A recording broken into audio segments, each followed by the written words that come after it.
Hi, Dr. Scott Jensen here. Sunday, March 5th. What does that signify? 3 years ago, in the month of March in 2020, literally all the inhabitants of this planet saw things happen that we could never have guessed. The pandemic hit. In church this morning, our minister made a specific reference to the anxiety, the mental health disturbances, and the suicide that occurred during the pandemic. Interestingly enough, there was an article today that I think really needs to be highlighted by David Zweig, and I'm going to get into that.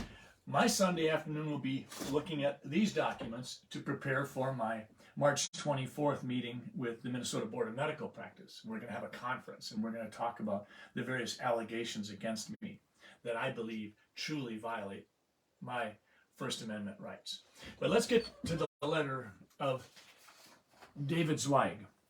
Now, when I do this, I know that I'm taking a risk, and this is part of how I live right here. Risk. You cannot discover new oceans unless you have the courage to lose sight of the shore. Well, I do have the courage to lose sight of the shore because we are going to discover new oceans. And I think when we discover new oceans, ultimately, it will lead us back to the Constitution of the United States. David Zweig said this about his post today. You might remember David Zweig. He was a player in the Twitter files. He was one of the authors that was allowed the opportunity by Elon Musk to examine the Twitter files. He says this about today's posting. Government officials conducted a multifaceted surveillance program, including stakeouts and tracking cellular mobility data to spy on churchgoers who broke COVID rules. 3 years ago. Do you remember it? The tracking, the tracing. You remember the funerals were a no-go. The churches needed to close. Playgrounds were closed. Oh, but the big box stores, they were open for business. Let's get into the article. The title is When a Renegade Church and a Zealous County Health Department Collide. He says this, on March 16th, 2020, Santa Clara, along with a half dozen other Bay Area counties, was the first in the nation to announce a shelter-in-place order, commanding all citizens to remain at home other than for specific activities that the county deemed essential, such as food shopping or medical care. San Jose's Calvary Chapel, led by its pastor Mike McClure on May 24th, 2020, 2 months later, stated publicly that they would reopen the church the following week, regardless of the health department's orders, and that he would never close the church again.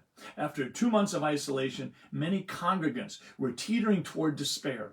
They were suffering greatly from loneliness, depression, and crippling anxiety, the same things that our minister talked about today in church.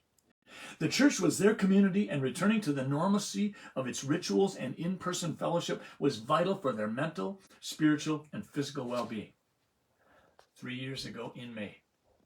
Okay, this set off a collision between the openly defiant church and the county that culminated in 2 lawsuits. One was by the church against the court, claiming the restrictions violated their constitutional rights. The other by the county against the church for flagrantly and repeatedly violating public health orders and non-payment of fines. On August 23rd, enforcement officers from the county's business compliance unit began regular surveillance of the church. On the first visit, they entered the premises. They observed the congregation and then left to write up a notice of violation for masking, gathering, singing, and distancing violations. Subsequently, enforcement officers spied on Calvary staff and members by peering at them through a chain-link fence from an adjacent property. The officers also surveyed the church's several parking lots each week, counting the number of cars to estimate how many people were inside. This scenario played out every week. Here's one of the emails that was found in a request for information. This was a report from the enforcement officers. We observed individuals singing and playing instruments without face coverings. It gets more suspenseful. The officers surveilled a private event, and in their report, they said this: I observed 17 women, 1 infant, and 2 children inside of a room where the gathering was held.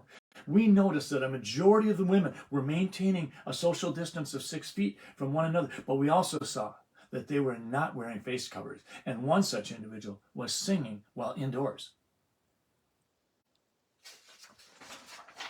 It goes on.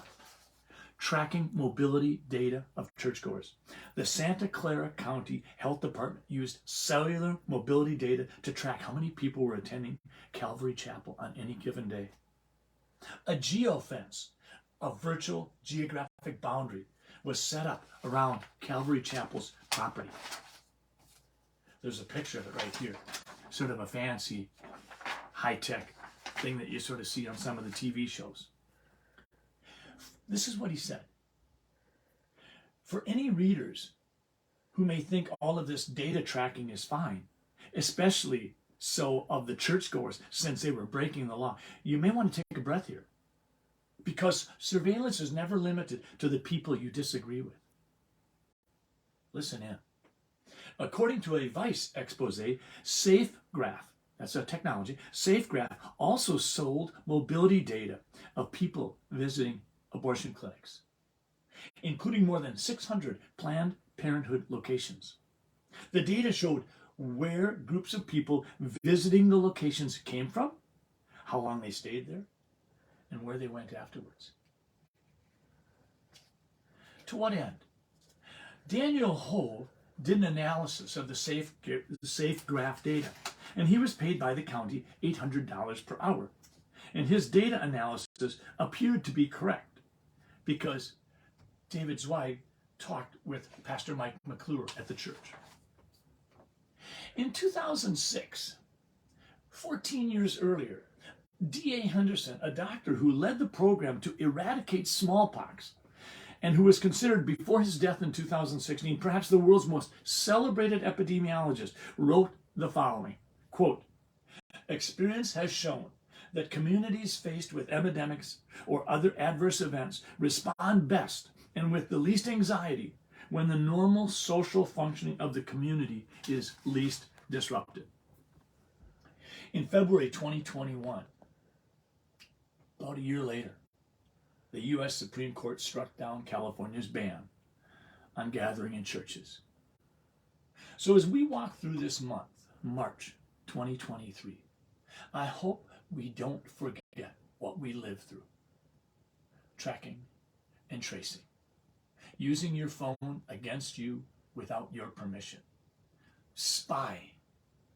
Reporting to government officials. All of this is now part of American history.